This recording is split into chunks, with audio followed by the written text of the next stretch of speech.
Yo, welcome to episode 20 of the Put On Podcast. I'm here with my co-host, Derek, and we got my guy, Dave Stark, Canadian homie, here today. Dave, how are you? I'm doing well, thanks, gents. Looking forward to chatting. Derek, you good? Yeah, I'm good. I'm excited to have Dave on and ready to chop it up with you guys and talk sports. Dave, because it's MLB opening day, but we just got to know why the Braves jersey. I know you mentioned in pre, but why you rocking a Braves jersey? Greg Maddux, one of the best to ever do it. You find a jersey for $40 in Los Angeles that's got a World Series patch on it. You do a little cleaning up, man. You get compliments every single day. Every time I put this thing on, this is the Put On Pod, so I figured I'd put it on, right? I love that. No, thrifting in LA. I told Dave it triggered me because I'm a diehard Mets fan, and so I want everybody to know that I'm not in favor of this Atlanta Braves jersey, but the fact that he did it just because he likes throwback jerseys or whatever, then it's fine. We're sports fans. You got to do this stuff. I get it. Dave, with that being said, give us, a couple minutes of background on yourself. You and I, maybe a little bit of how you and I know each other and got connected, and then we'll jump into sports. But a little intro on you. Yeah, man, Canadian born, just a West Coast kid who graduated from Earl Marriott Secondary here in White Rock, British Columbia, and decided to get the heck out of town, head to the Middle East, that being Toronto, go to St. Catharines, Brock University, get some SPEMA education. It's basically a business program with a sport lens. So I was like, fit right in there. And just had fun for 4 years, learned a lot about the sports space, realized after I was graduating that sports didn't pay a lot of money, but I wanted to still stay in the space somehow. So started ripping a pod like this 4.5 years ago, 220 episodes as of today, which is just ridiculous to think about. But now we're just, putting one foot in front of the other, talking with the world's strongest man, best pickleball, racquetball. I got Andre Drummond hitting me up in the DMs today, coming on the pod. Like it's pretty legit. So that part's been fun. And, it's like a passion project that keeps me motivated, in decent shape, and talking to cool people. And then on the side, I should say, in the full-time gig, I run like partnerships and sales for a software development company. And so we do some VR firefighter training, trying to up-level the industry in that space. And yeah, man, I have a passion to educate, entertain. I'm still working on that entertain piece, but I've been inspired by some cool people that obviously you guys follow as well. Guys like Gary Vaynerchuk, Alex Hormozi, Steve Jobs, you name it, like those big entrepreneurial guys that have big aspirations. I just was like, why not me? Who knows whether you get there, but you try and do some cool things with cool people, right? No doubt. Yo, I gotta know. You said you've done 220 pods. Is there one that stands out? Just one. What's your favorite episode? Dude, I get this question a lot. It's so tough because everyone has a unique piece.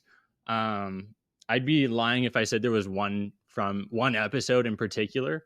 Wally Green's got a crazy episode. He's a ping pong player from the Bronx, had held up on gunpoint, traveled to North Korea. Like that's a crazy one if you want to get into that. Mitchell Hooper, one of the guys, world's strongest man, basically 24 months ago, wasn't even competing in the sport, and now he's 3-4 time winner. So that his transition's been crazy. Carmen Petrovic, who's a WWE wrestler, she was a Team Canada karate athlete for years. We featured her in Toronto when we had a place there. 3 months later, she signed with WWE. It was that was dope to be able to see her trajectory go from Canadian athlete barely getting funding to now she's on TV and shit, right? So it's cool just to be able to highlight high performers, talk with people on a weekly basis, improve communication skills. I don't know. That's what Gary was preaching about podcast 5 years ago. So that's what we're putting into action, right? Dave, you said how many episodes did you say you've done? 220. Wow, 220. So you've done 220. This is our 20th. Yeah. What advice would you give to guys like us who are very early in the process, having now recorded 220 episodes? Yeah. I did my first 40 in my bedroom before COVID hit. And then it was in person in my bedroom, which was like a unique thing too. And then COVID hit, everything went internal. So I would just say, man, like, know what you want to do, be excited about it. Make sure that you really want to do it for the next 5-10 years, because that's probably what it'll take to get an actual following for people who are listening on a consistent basis. And if you could want to monetize on it or whatever other case. But frankly, just like find a boy like this and chop it up. That's been one thing on my own, like doing it solo. That's tough. It's tough. Right. And I'm just grinding DMs, hitting people up left, right, and center to rip it on the pod. Fortunately, now we're in a position where like we have inbound too. But you know, the first 150 episodes, it's Dave trying to get people on as guests, doing research on those guests, and then recording like this, and then afterwards turning around edits. Like it's a grind, right? So you got to really love what you're doing. That's what I'd say. Just make sure you love it. And then one other question is just, so when you started out, you were recording like this. Are you now mostly they're like kind of like live in person type recordings, right? Yeah, it's a combination of the two. We basically took that COVID time, went like, I want to say global with it, where we had access to everyone. And then midway last year, we were in Toronto doing everything in person, and then sold the farm in St. Kitts, bought a truck, drove from Toronto to LA, up the coast, ripped like 50 episodes with NCAA athletes, people down in Los Angeles. And so it's been a mixed bag now, trying to like still do some in person. I was just down at the Whitecaps facility, Canadian National Development Center for Soccer. So like if I have opportunities to get out and meet people in Vancouver where I haven't been in 5, 6, 7 years, I do it. When I'm in TDOT, I'm trying to link up with people, but then I can also do stuff like this too. Keeps us connected, right? What I'll say again, I don't know. I haven't known Dave for years. We got connected recently, but I will say is that he's definitely got that dog in him, in the sense that, yeah, man, like driving from Toronto to LA is no fucking easy feat, and recording that many episodes. And yeah, you know, Dave, I remember one of the first times we chatted, and just hearing, you know, your story and that background, and you know, some of the things that you and I are both trying to do as well, in terms of like put Canada on the map. And you know, the conversation we had the other day around how, you know, the opportunities in the US don't compare to, you know, same in Canada. And so just like relating on that level as well. And, you know, just seeing how successful you've been with the podcast and doing what you love, bro. It's, no, it's a true inspiration personally. Sports. Yo, with that being said, you know, obviously we're in sports. I want to talk sports a little bit. Before we get into what you were saying, Dave, around gambling, Derek, would you like to touch on the fucking Knicks? We don't have to touch on it like that much. All I would say is I'm very excited. I'm about to hit that over win season total against our boy Josh Owings, who came on 2 episodes ago. What do you want to say, Cal? No, Dave. I want to ask Dave this. So, David, do you follow the NBA? I follow sports at a surface level. Enough to be able to answer this question, I bet. Sure, so hopefully. Derek seems to think that the Knicks are like the it team in the East and have a serious shot at winning the title, like a very serious shot. Is that cap or no cap? The biggest cap. I listened to your episode that dropped March 26th, the day after my birthday, and what were they, 3rd in the East, I think? And like, you know, you guys dropped some serious weight at the deadline to pick up our boys from Toronto, and maybe they'll be healthy for playoffs. But man, you guys, I equate Knicks fans in ball to Toronto Maple Leaf fans in hockey. That's actually a great comparison. They're just like, they're the same to me, and they're both dead to me, because they think their team's gonna make it. They have no doubt whatsoever. They will say whatever they can in the regular season, but we all know come playoff time, it's not happening. Listen, you might be right about that, but I will say, since the episode where me and Josh Owings got into it about the Knicks, my confidence has only gone up. And and I talked a little bit about it last night. You know, you traded us OG and Precious Achiuwa. Precious Achiuwa yammed it on some Raptor last night. You have to see the highlight of that. It's pretty bad. But The Knicks, you're talking about how Dave's a dog. The Knicks are dogs, and I feel very, very confident. That doesn't mean anybody can lose in the playoffs. Like, we know how the playoffs go, right? The Bucks lost. But not anyone can win. Not anyone can win the title. Like that's the point. Anyone can lose in the playoffs, I agree, but not anyone can win the NBA championship, and the Knicks cannot. Also, to that, bro, the Knicks are all dogs, but the injuries are too much because they all have to play like that. Like, but the Mitch Knicks Robinson came back last night, and the last thing I will just say is this: as somebody that lives and dies with the NBA and watches every single Knicks game, there is not a team in the East that wants to see the Knicks in the playoffs right now. I don't disagree. I've never felt that way before. You work fucking hard. I don't disagree with that, but too much. Dave, what's on your mind? Yeah. Okay. First off, I'm just looking at the stats from last night. Julius dropped 30. Okay, doesn't happen every night, and Jalen has to play out of his mind every night for you guys to win. Not true. Not true. Yes, he does. It is true. Look, DiVincenzo scored 40 the other day. McBride had 9 3-pointers last night. How much did he score yesterday? Josh Hart averaged a triple-double in the last month. Dude, your point is moot. You guys dropped 140 points, 145, and DiVincenzo dropped 0. Done. That's crazy. Wait, by the way, if we're scoring 140 points and DiVincenzo scoring 0, that kind of makes my point. We have so many guys, and I will say this. You're saying, oh, Jalen Brunson has to play so good. Guys, newsflash. The guy's a superstar. He's going to be all NBA this year. He was an all-star. Jalen Brunson is not a superstar. Players in the league. He's a superstar. Hold on, what's your definition of a superstar? My definition of a superstar is, I would say, first team or second team All NBA is a superstar. That's not. There's not 10 superstars in the. You can't say that many people in the league are superstars. Cal, we can't have this conversation. He's not on the same. Like, you don't want to have this conversation. Yeah, no. There's not 10 super. You have to have a championship before you're like Jason Tatum. We talked about it last time. Is levels above Jalen Brunson, and Jason Tatum might not even be at that superstar level. Listen, you don't want to argue with me on NBA. It's like me trying to argue with you on like NFTs. You know, it's like hitting your head against a brick wall. It is. At this point, it is. We're having the same conversation. But yo, I'm excited for the playoffs because then we can really fucking talk and see the Knicks crumble. But yo, Dave, what were you saying earlier on the gambling piece? I know you had something on your mind.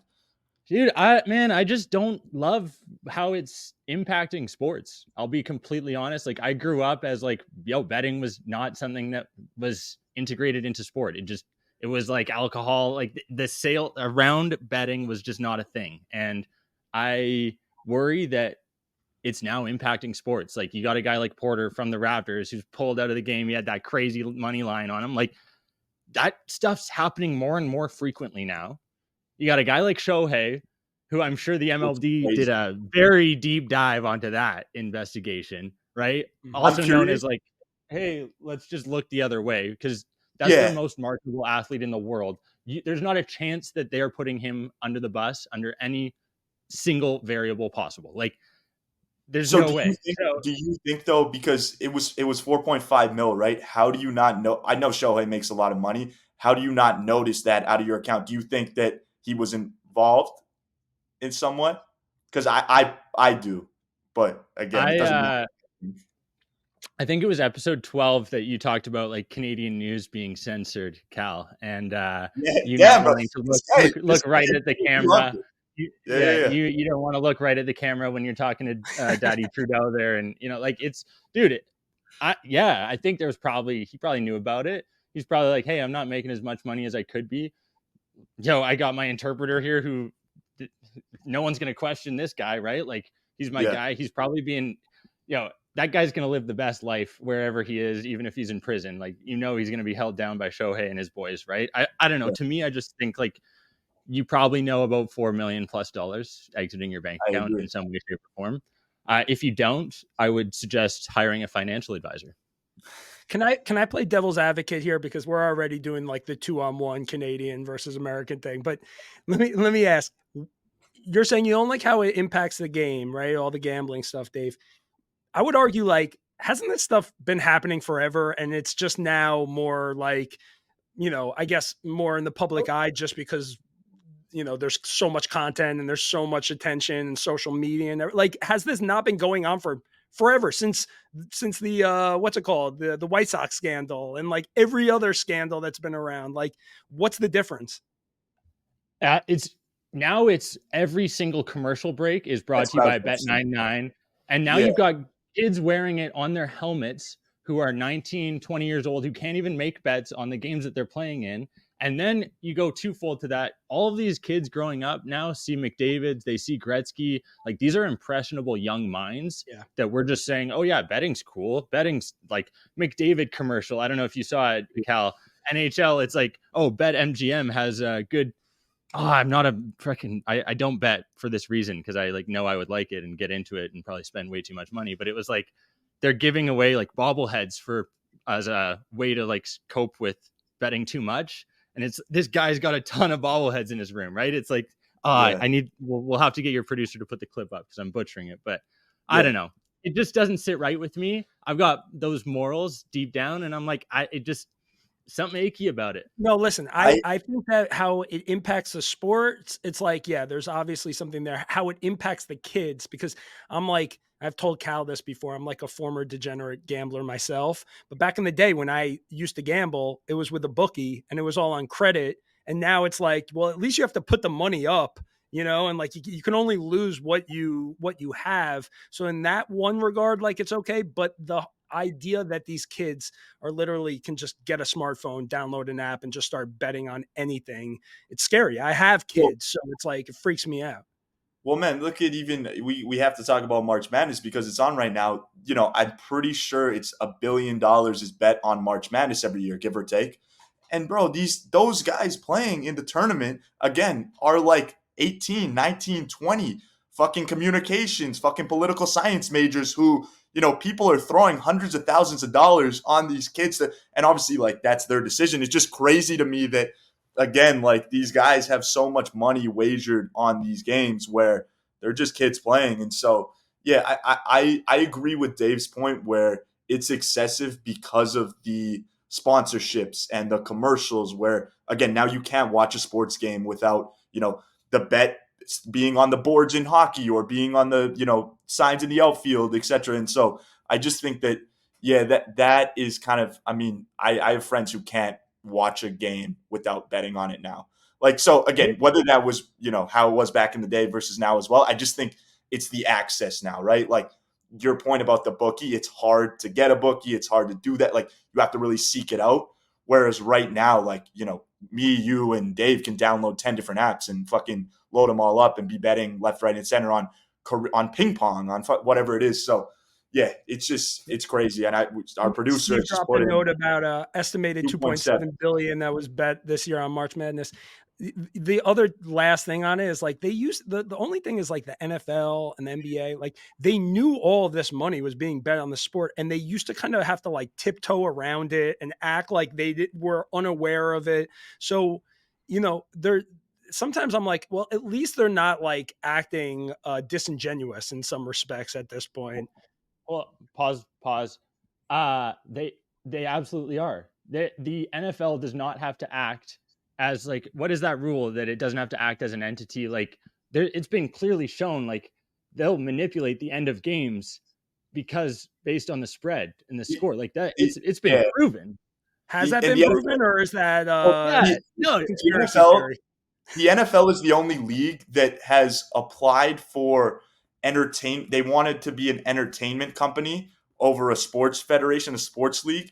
So that sort of pushed them in the direction to say like they wanted to script games and they wanted to do that. They got declined, but NFL lawyers have come out and said like, the NFL is scripted and the games are no, and then got murdered. And yeah, I don't know, Dave. I don't know if that's it's been like confirmed, but I agree with that. I think that the NFL more than other sports. I will say. I hope I I'm mean, not bro, putting a target on my head. I hope I'm not putting a target on my head, and I certainly don't want to get murdered. Because I've said a lot of worse things probably, but like, man, honestly, like I'm pretty sure, and whether it is or not, the fact that that stuff's even out there means that it's probably happening, right? Like Right.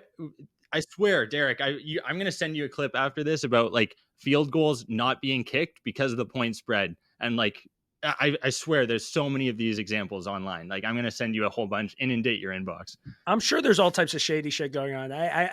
By the way, have you guys seen that thing where it's like, all right, now back to like the DraftKings studios with like the sponsored by FanDuel. And it's like, how could Shohei Ohtani be like involved in this like betting scandal? Yeah. It is very hypocritical, the whole thing. And obviously, yeah, there's a lot of shit that's going on that is probably pretty shady, but I just think that it's been going on for a long time, and the whole sports world is shady to some degree in my mind.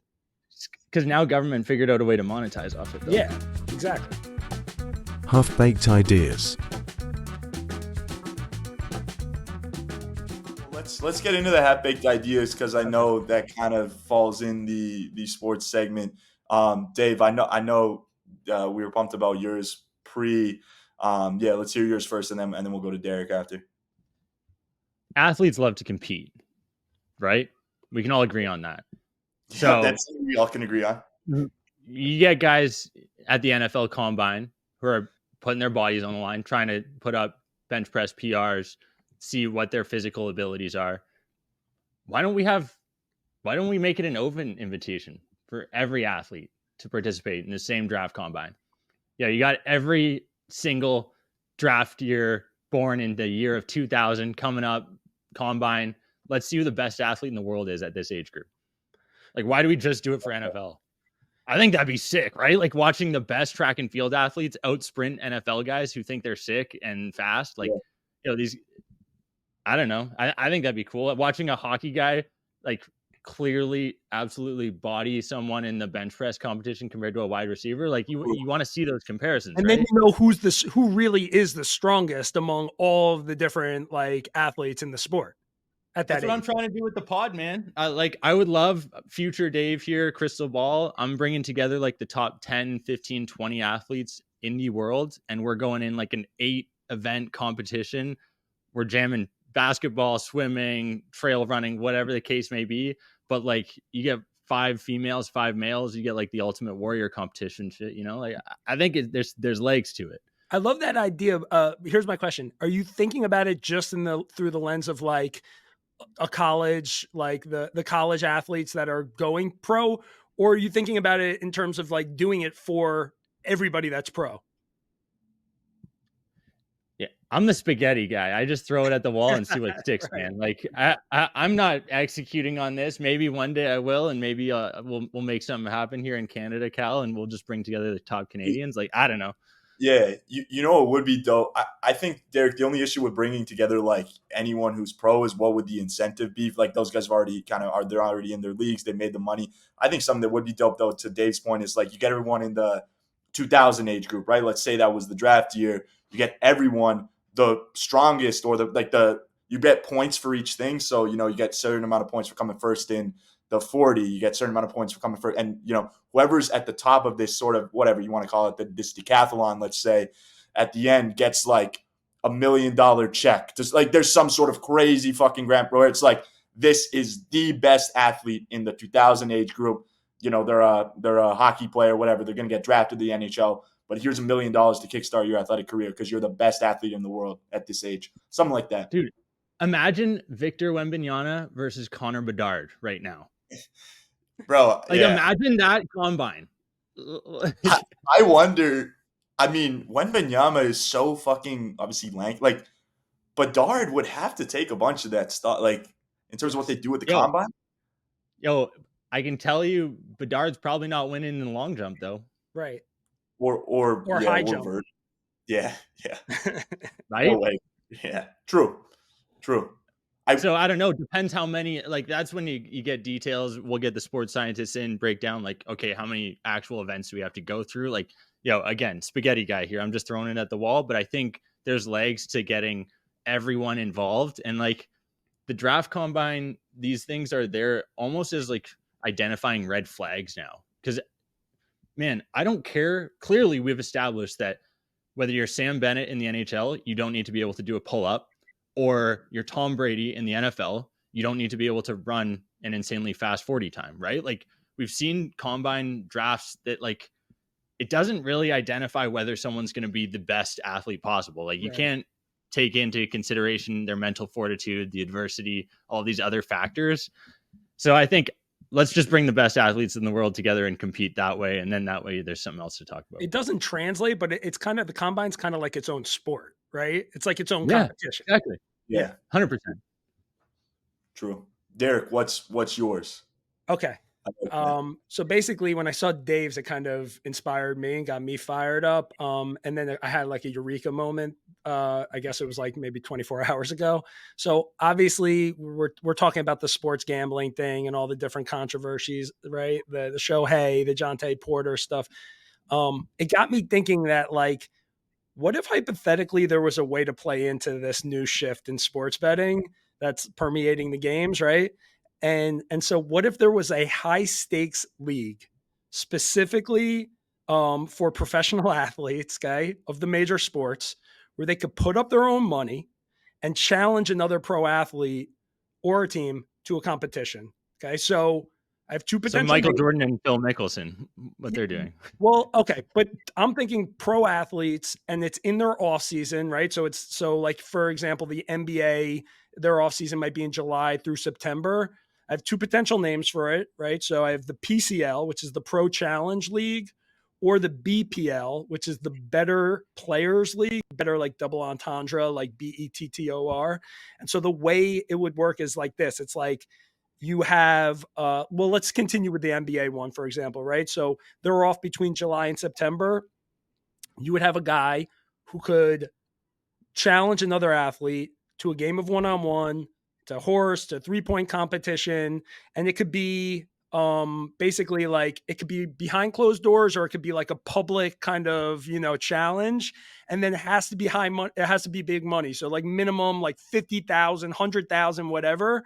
And then basically you broadcast it and everybody watches it, and you could do it for, like baseball, you could have like, a batter versus a pitcher strikeout challenge. And for soccer, it might be like whatever, PKs, or like the crossbar challenge. And the hockey, you might have two goons that want to, fight each other in the boxing ring. And so basically just a way to, solve for this thing. And by the way, like football players, maybe like cornerback versus a running back, or like a 40-yard dash or whatever. But the point is to allow players to finally bet on themselves with their own money in a controlled setting. And I think a lot of fans would be into it. I like that. I think that's interesting. We probably all want to see fucking in the off season the guys, that we see in game, which has so many more variables, fucking go one-on-one against each other in whatever it is. And to, have, like, obviously if you got 50 grand on that, you're going to fucking go all out. Do you remember when Luka and Devin Booker were like going at it in that playoff series? Like, yeah. And then Luka knocks him out. And like, can you imagine if Devin Booker was like, I challenge you, Luka, to a game of one-on-one to 21 for $1 million. Like, I would watch the shit out of that. You know what I mean? Like, I think the basketball is the best, use case for that, in the sense that, like, the guys who have beef in the league, bro, fucking play me one-on-one. $1 million. That would be so good in terms of being able to watch that. Yeah. I think that would be what I would want to see. These teams that have like these real rivalries, like one game, and just be like, all right, let's play for $10 million. Like, we'll each put up $1 million and each person.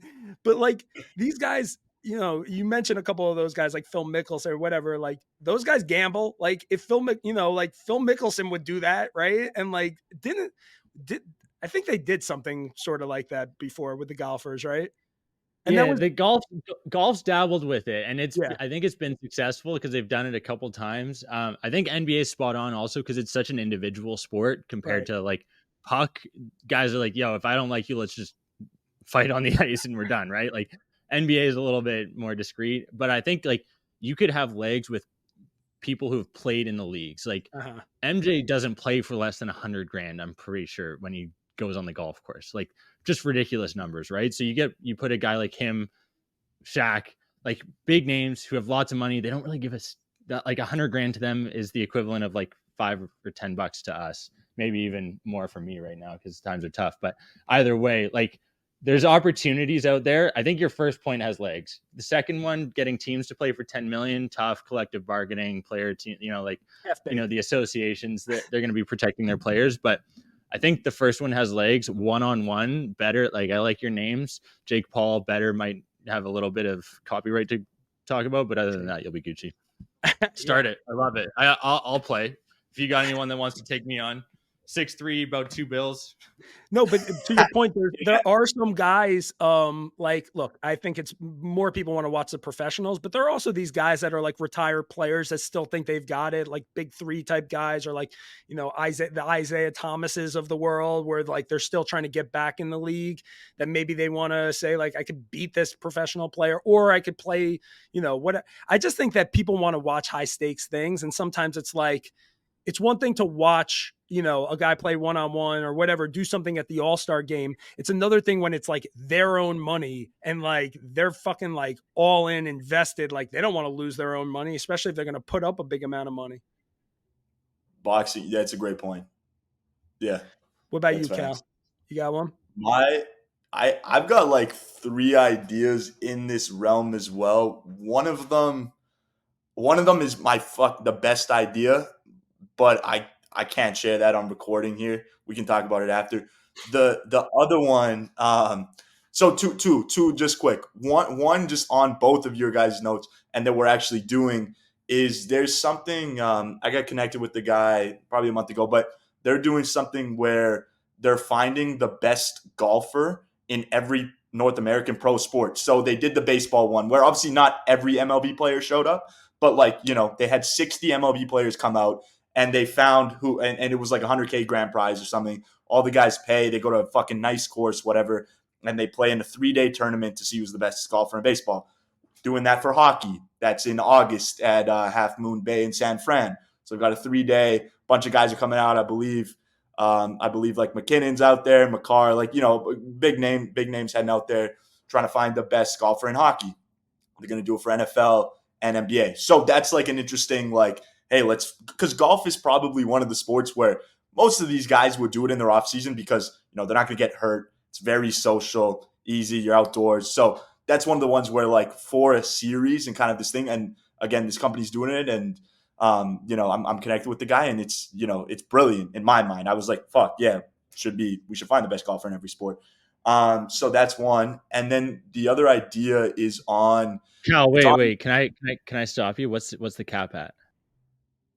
The cap, I honestly, I'm not going to misspeak. I don't know right now. Are you attending this event? Like, are we going there and trying to like run show? Like, are we going to make sure we get our games back to like a good level here this summer, or what? I think there'll be like definitely a pro-am. I think you have to play in the NHL to participate in the tournament, but yeah, we should get our games up. We can edit that part out. I was more meaning as the AM man and like making sure that you got your game back to the level where I know you can get it to. True. I've been dialed. Derek, you don't golf, do you? Every once in a while. I was going to say Jeff McNeil, best base is Met player, great golfer. I think he might be the best golfer in the game, in the major leagues. JT Miller, Vancouver Canuck, tried out for the U.S. Open last year. Is that right? He's legit. He's a stick. I've heard that. The guy who won the MLB one, relief pitcher Tyler Clippard. I'm not going to act like I know his full career, but I've heard of him. Tyler Clippard won the MLB one. He might have been a Met too. Yeah. Okay. Let's get him on the pod. Yeah, you do. But no, the other idea, just quick, has to do. You guys know like sports card breaking and how that's become such a big thing where they'll do live breaks. Yep. I was thinking like, as you do in, again, we're just on this betting theme, but as you would have live lines at any sports game, why not have fucking live lines in a break where, when you're doing teams, right? And there's 12, let's say there's 20 packs in a box, and the pull card is an Aaron Judge. You're in Aaron Judge's rookie year. The Yankee spot hasn't been filled yet. It costs, whatever, $1,000, let's just hypothetically say. But like, you break the first 3 packs, Aaron Judge, there's been no Yankees players yet. Okay, the line's moving.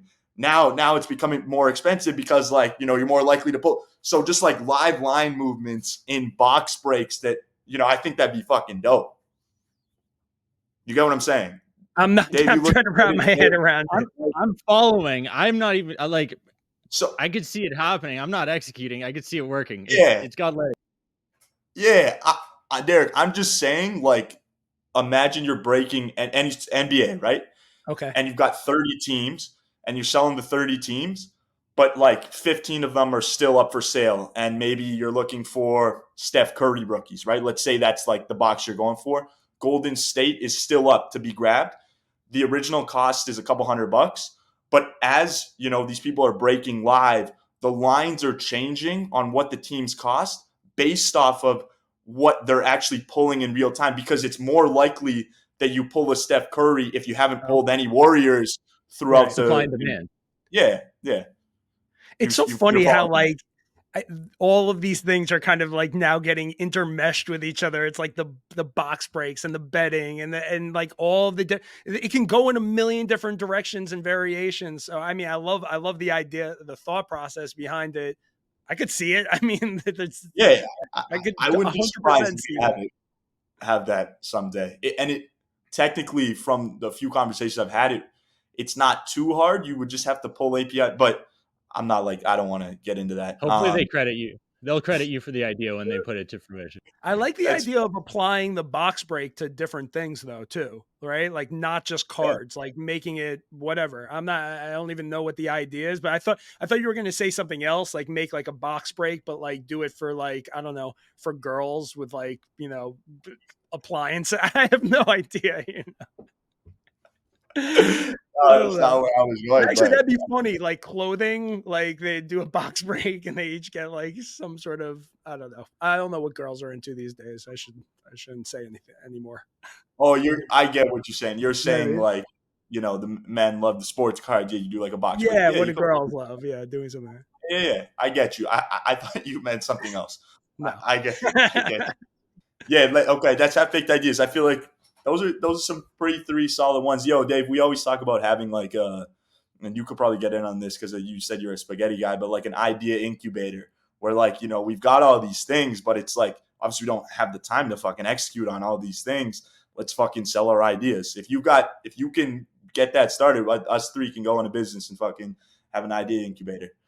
Dude, those are a dime a dozen. The ideas are plentiful. It's people who can actually execute them are very rare, few and far between. That's the problem. Social content and creators.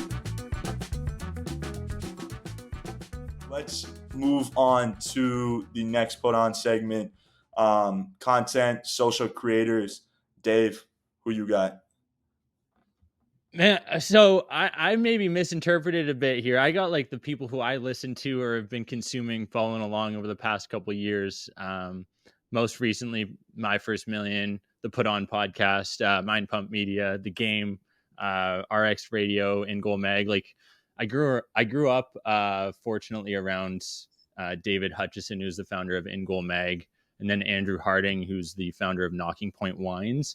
So I saw like entrepreneurs early on in my life and was like, okay, I can do this. And then, dude, podcast, man, just like to be able to consume content, listen, learn as you're doing other activities throughout your day, just unmatched. Can't beat it. And I just went podcast when we were going social content. So yeah, just throw this guy to the moon, eh? I think that's interesting. And, no one really comes with that. You're saying that, you would put people on to podcasts in general because of the way that they're able to be consumed. Is that what you're getting at? Yeah, maybe I'm more of an auditory listener compared to visual. I just think like, there's so much out there to be learning, and people spend so much time not learning, i.e. listening to music. Insert any point of your day that you're not being productive.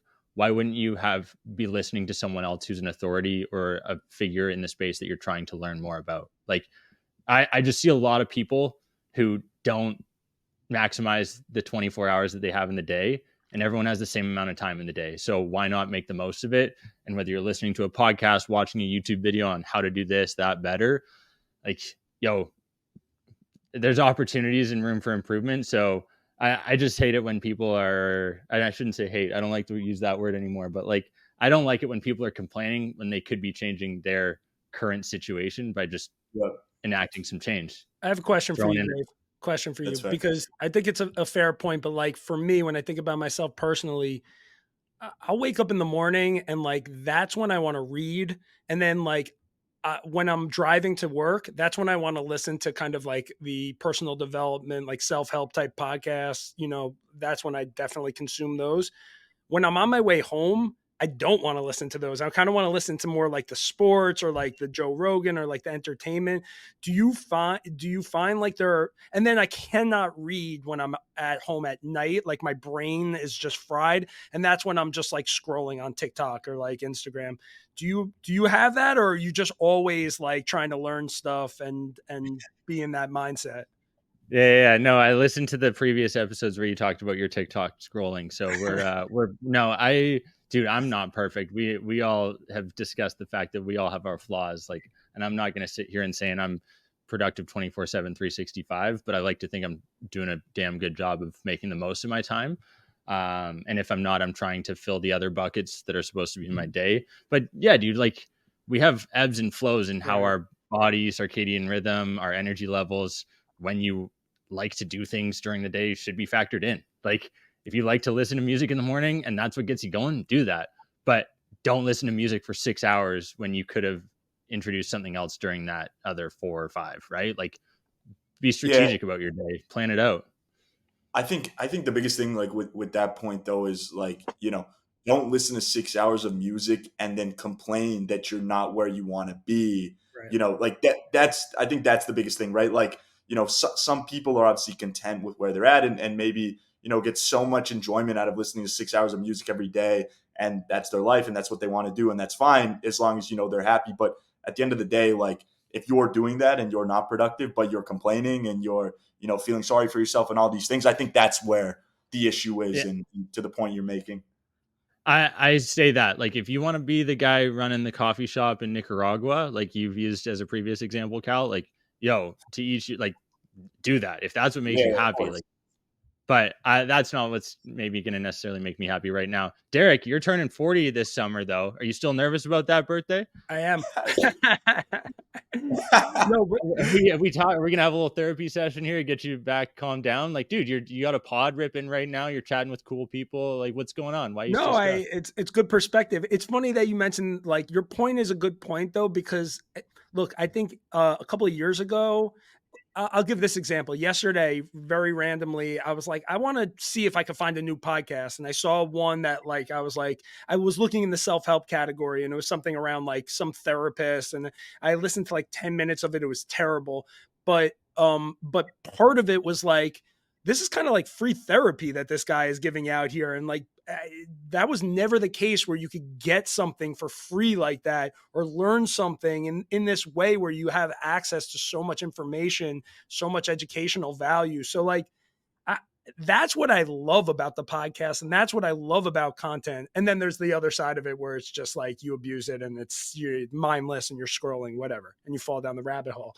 But to answer your question, yes, I am. I'm going through my midlife crisis, so yes, I am nervous about my 40th birthday. I just had mine. I was stressed. It's all good, man. We'll make it through it. And but I think even it just made me think of like Buster posted something on LinkedIn recently, former Vayner employee, and he was talking about like the fact that you got to do a cleanse of your social every 3, 6, 9 months, Yeah. right? Like you're not the same person that you were 2 years ago when you followed that bikini influencer, right? And like you probably shouldn't look at that during your day when you're scrolling Insta, and you probably could maybe use motivation or financial, whatever, right? Like maybe there's ways that you can refine your process there too. Everything has kind of blended in. But Cal, was that one? I kind of feel like that might have been one of my half-baked ideas at one point, where it was like somebody that goes in and revamps your entire social thing, so you're not or it's like, was it a I think site or something or an app your that? your idea was more on like a curated, like I think it was a curated feed where like if you wanted just finance stuff, you would have the best. Like you rate the Oh guys, and yeah, then you have like the best options to see finance stuff. And I think that was your idea. It was but it's a something good along those.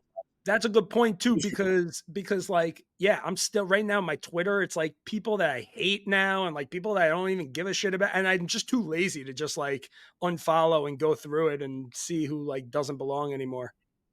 Dude, that laziness, it's sticking around, eh? You got to hit that unfollow button. That's I so know. easy. I know. It's Low true. barrier. That's a low barrier thing you can do while you're scrolling tonight. I'm going to hold you accountable for that Okay, tomorrow. I'll see fine. you. I gotta get my life together.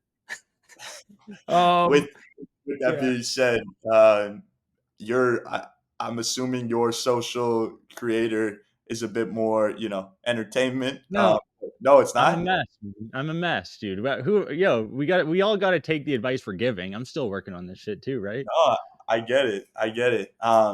Derek, who you got? Okay, so I have a creator and I have a trend. Okay, the creator is some guy named Sully Finlay at Sully Finlay, and I don't know if you guys have seen him, but he basically plays different characters. A lot of them are like workplace ones, so it's like he'll be like the tech CEO or the distracted coworker. And so as an example, he has a video like with the caption, it's like coworker who answers any question on a call like they're on a podcast, and then he'll be like. And he's like, Rebecca, that's a great question. Thanks so much for asking. We're talking about KPIs in the context of work, but what about KPIs in the context of life? You know, this is something I struggled with in my mid-20s. So it's like, it's a bunch of these like funny characters, but the one that I love the most is he has these clips where like he'll have words that are on the side of the video, and they're like basically like stereotypical things that one of his characters would say throughout the course of a conversation, and then he'll say them and then they get checked off during the video. So again, like another example, he did one the other day that was like really, the character was really busy job interviewer, and so like the first thing he says is like, hey, go ahead and take a seat, and then on the video it's like staccato, hey, check, and then it's like one word like go ahead and take a seat, like check, and then he'll be like, and then he'll say a bunch of corporate buzzwords, and then it's like it checks off like unintelligible corporate jargon, and he's just like so it's funny and it's relatable and it's cringy, and we've talked about this before, but I'm such a sucker for corporate life parody content. Just anything about like making fun of like people in corporate settings, it just does it for me. So that's my creator. Okay.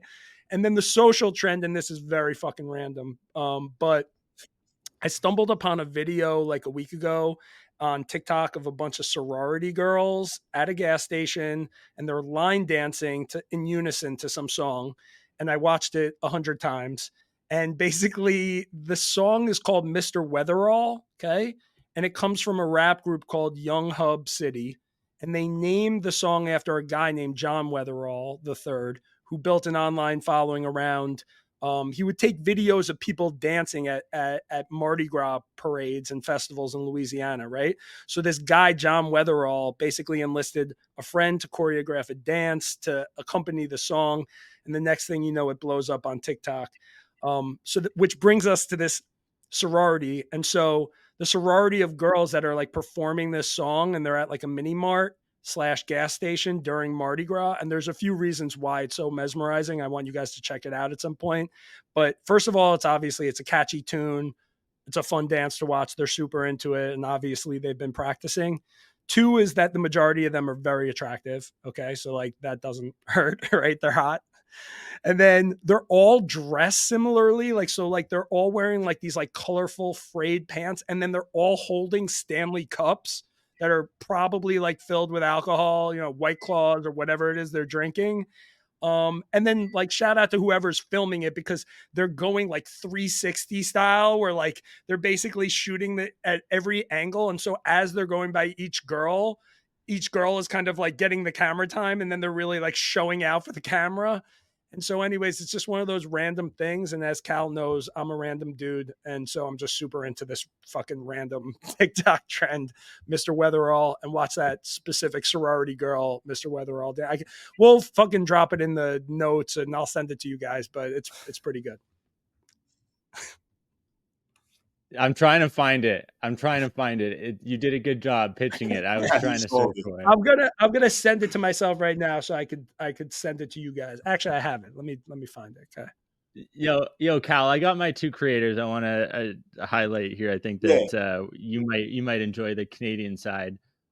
Mitchell Hooper, world's strongest man, and yeah. Coach Chippy. Chippy, Tell me I you've know seen, Chippy. Yeah, yeah. dude. I cannot get enough. I just laugh every time. Hockey players have such interesting lack of personality at times that he's able to just. It's so good. I can't get enough. If you haven't watched Coach Yeah, Chippy, do yourself a favor. yeah, Derek. I don't know. I don't know. We'll have to send you some of his stuff. Yeah, but he's very good at. Yeah, the hockey culture is a thing of its own, and it's obviously very prevalent here in Canada. But he fucking crushes it. Like he'll parody hockey players, and yeah, Coach Chippy. I know exactly what you're talking about. He's amazing, and yeah, I've never seen World's Strongest Man. Remind me his name? Hooper. Mitchell Hooper. The interesting part is if you look at the guy, normally world's strongest man, you think of like Thor. He's like 6'8", 350 pounds, and like doesn't look like a normal human being. Mitch, on the other hand, 6'3", he's 330 pounds, but he's just you know, a guy from Barrie who also has a physio clinic. Like he does good work in society. He's an incredible human being, super nice, well educated, articulate, but he creates hilarious content on social media. And he's been able to leverage his brand as the world's strongest man to build this huge social media following. I think he's over 250,000 followers now on social, just on Insta.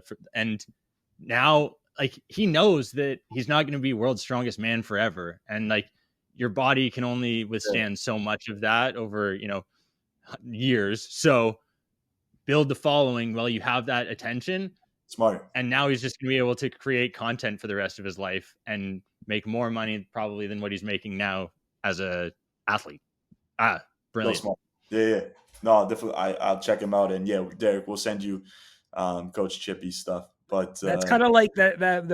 His name is Mitchell Hooper. You said it's kind of like. And by the way, I saw a couple of like pictures of him. He's a pretty imposing dude. But that's kind of like the Arnold Schwarzenegger model, right? Like get really good at something, become famous for it, right, and then parlay it into the other things, or like actually any of those wrestlers, right? Because kind of like The Rock has done that sort of thing, or like John Cena. But yeah, I got to check him out. I want to check out that content. Cal, what about Yeah, you, he's bro? been. yeah, I'm Derek. I might have put you onto these guys like super early, but they've sort of transitioned their content, and I feel like I just gotta shout them out today, Dave. I feel like you would love their shit. If you haven't seen the Pointer Brothers, so it's two of them, and they do these skits. And the reason I'm shouting them out today is they were just in the Vayner office, and they shot some sports cappuccino content with us, and they've got more than a million on socials, and I've been doing it for a while, but they are the side eye guys. So they were just at like the PGA Championship doing shit with Min Woo Lee, like, and so they'll say funny skits, and they'll do like the side eye, and then they were known early days for their celebration. So it'd be like when you score a goal in soccer, and they'd be like doing these crazy fucking things like fishing and lawnmowers and all this shit. And so we asked them like where's the inspo come for the content, and they just said like legit what it's in their day to days, whatever happens that they think they're pretty outgoing and funny guys, and they're like if we see a funny situation or we're just walking down the street and something funny happens, we'll write it down quickly on our phones, and then we'll go and we'll make that day, because like the banter we have between the two of us, and just at the vibe they've got going on. But man, like so relatable, and I can't watch their shit without cracking the fuck up. So the Pointer Brothers, you got to check out. Those two guys are Are hilarious. they brothers? Are they actual brothers? They're actually brothers. Yeah, they're Where are brothers. they from? Where are they from? They live in LA now. They are, man, I forget where he was saying they grew up. I want to say it's out west though. They're not from the east. In the U.S., and the one's older than the other. Like they're not twins. How much do you attribute to like their success to just like their look? Because obviously, like they've got the mustaches and the mullets, and they Yeah, kill the me with the mullets. facial Yeah, expressions. it definitely. I mean, it definitely factors in, especially with the personas that they play. It couldn't be just anyone. Like it can't be a just normal looking, dude. I think yeah, but that's their brand. Like but Yeah. they need to look like that to, you know, be funny. in my opinion.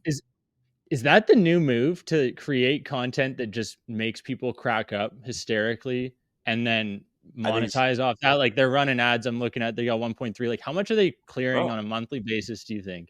a, f- a fuck ton. Like they've got Gillette as a partner. They like that's a I don't know if you saw that ad, but It's yeah, a they've solid got campaign.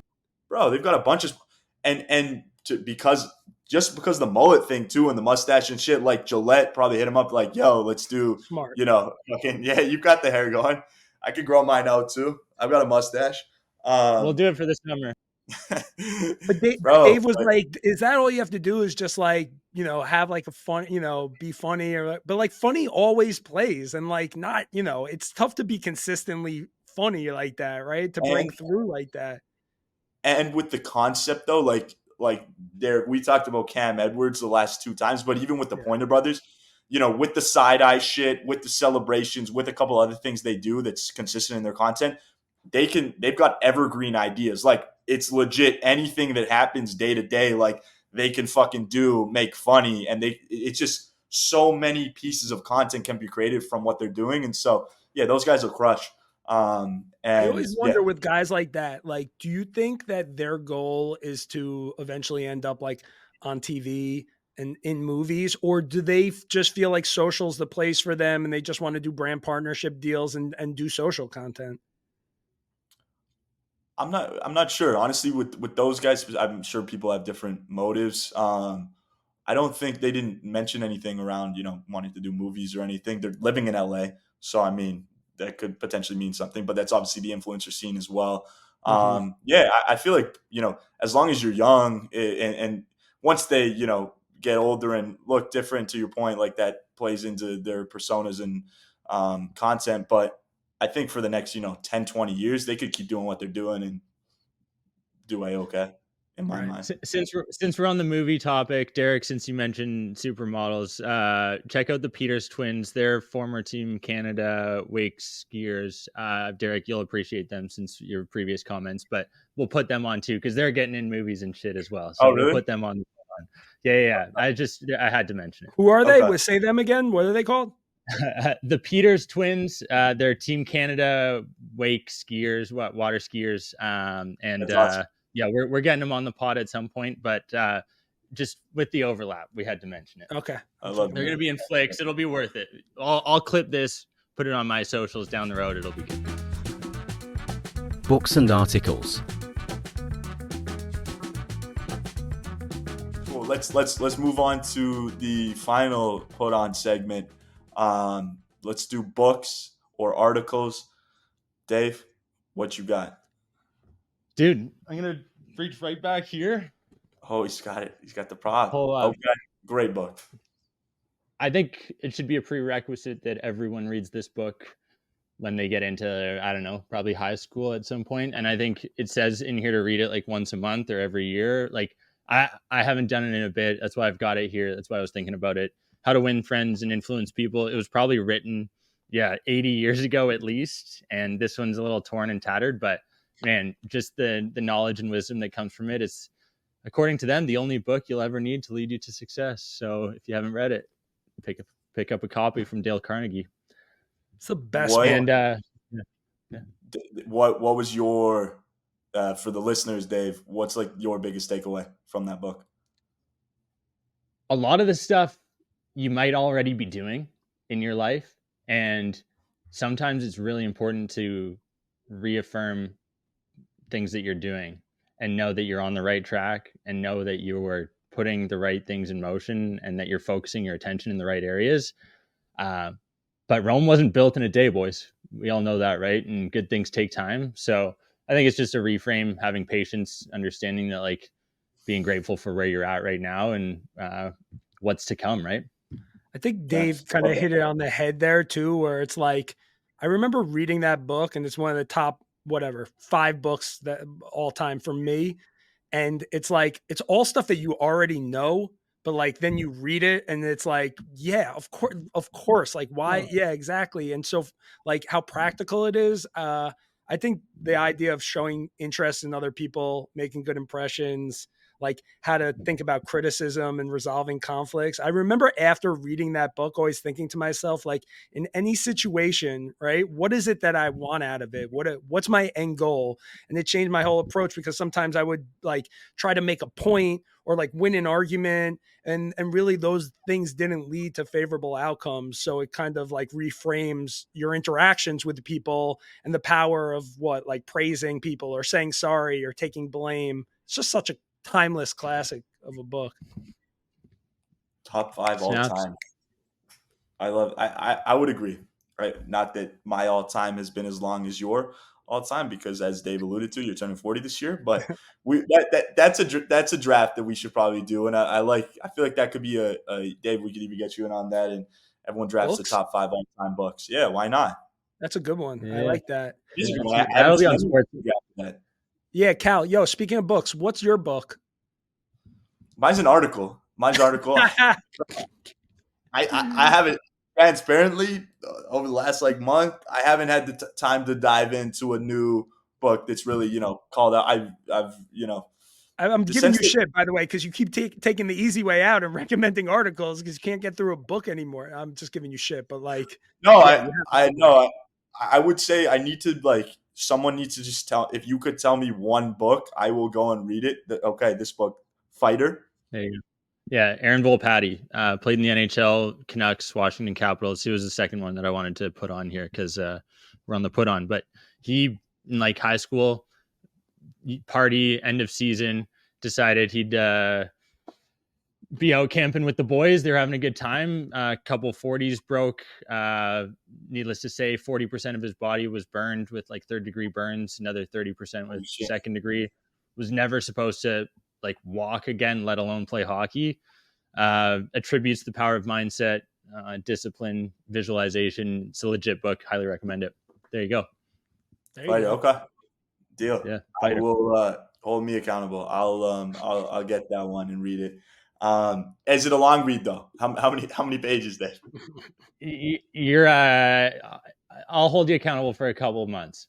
Okay, fair. I'll I can ask you to read it in the weekend. Cal's got You got that the long TikTok weekend, enjoy it. attention span these days. He can't read anything that's over 50 pages, right? Man, no, my screen. I was looking at my screen time last night. This is like an aside, but like during the weekdays with the text, it's like 3 hours on just like text alone from screen. I'm like, this is fucking insane. Like, Yeah, man. and again, it's not like I'm texting like, hey man, like it's all shit. So that's Derek, why you took that social break.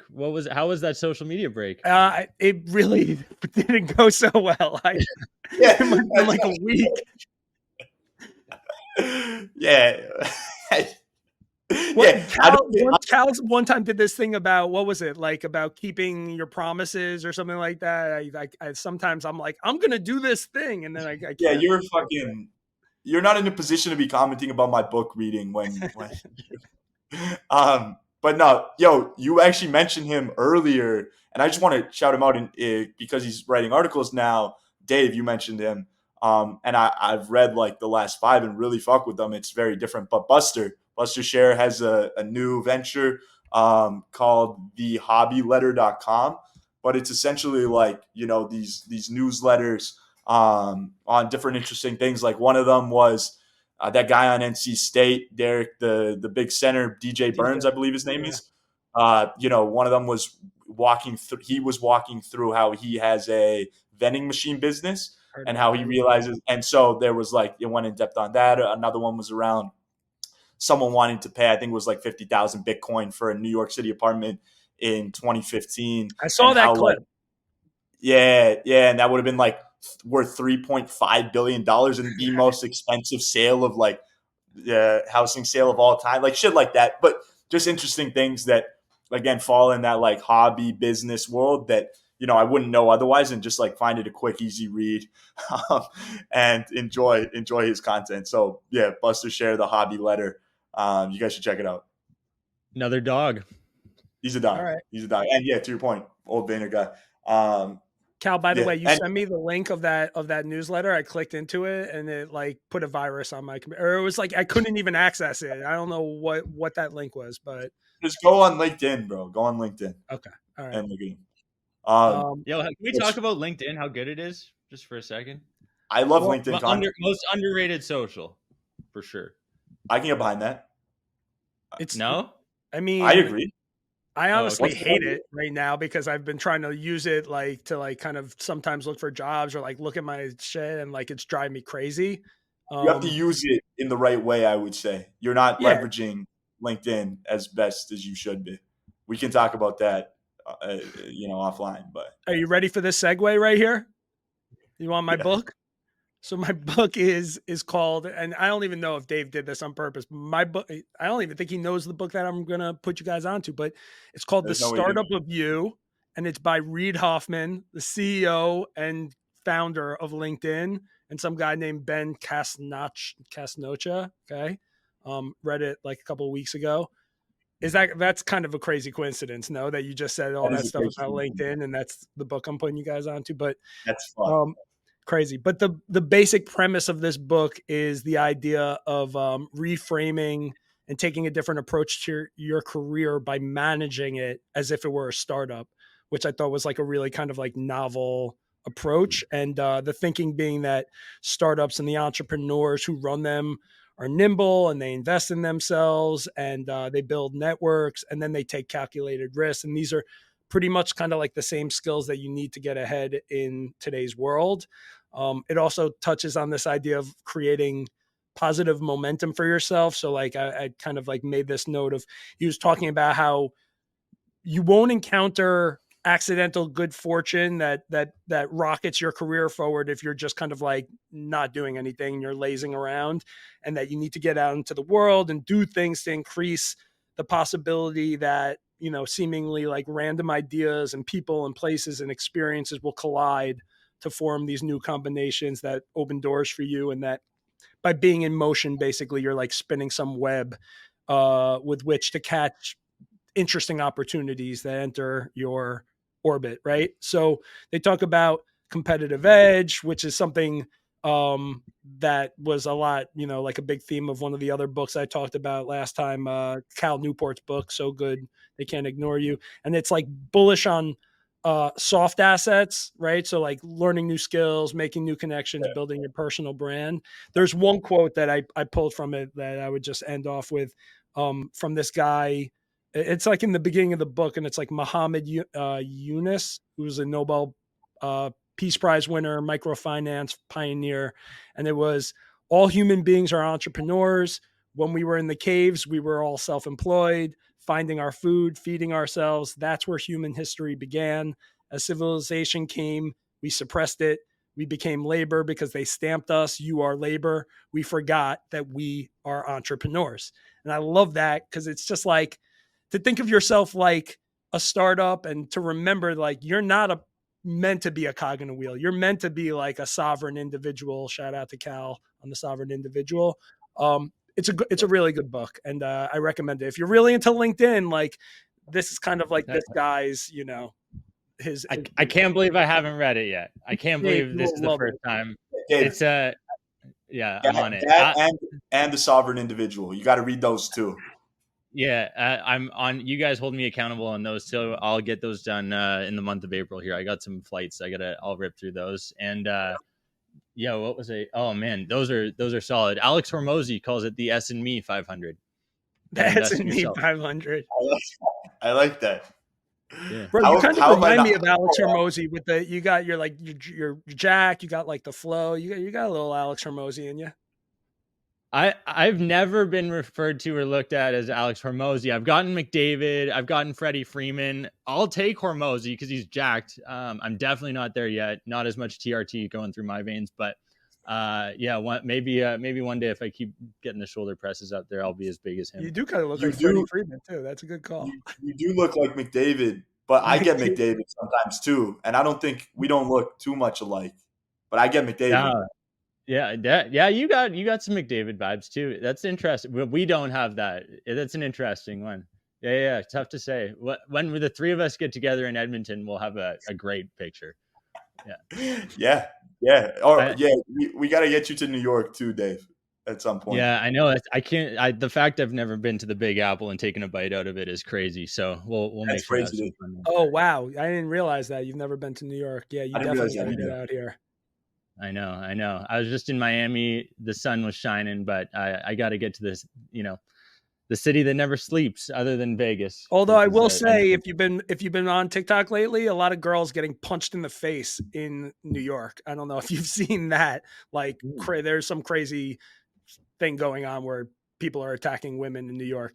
Luckily, you're not a woman, but it's pretty fucking scary out there. if I see a woman get punched, I'm punching that guy back. So just send it to me. That's I'll crazy. snitch it. It is crazy. Yeah. They caught the guy apparently. So Good. Oh, Yeah. good. Oh, it was just one guy. it might have only been. Well, I think there was definitely one guy that they caught. I don't know if. I don't know. Not to end on a sour note, but shit. That's but crazy yeah, that you threw that it's in New again York. there. Yeah. Well, no, it's been real. This has been a fun one. Episode 20, Dave, appreciate you coming on. Always nice to have more Canadian energy, Canadian blood. That was fun. Till next time. And Yeah, we'll also, check. I know you got your pod. Keep rolling on that. Episode 220. Derek, we got to get there someday. And appreciate you guys. Appreciate you boys for putting me on. This is fun. This is good.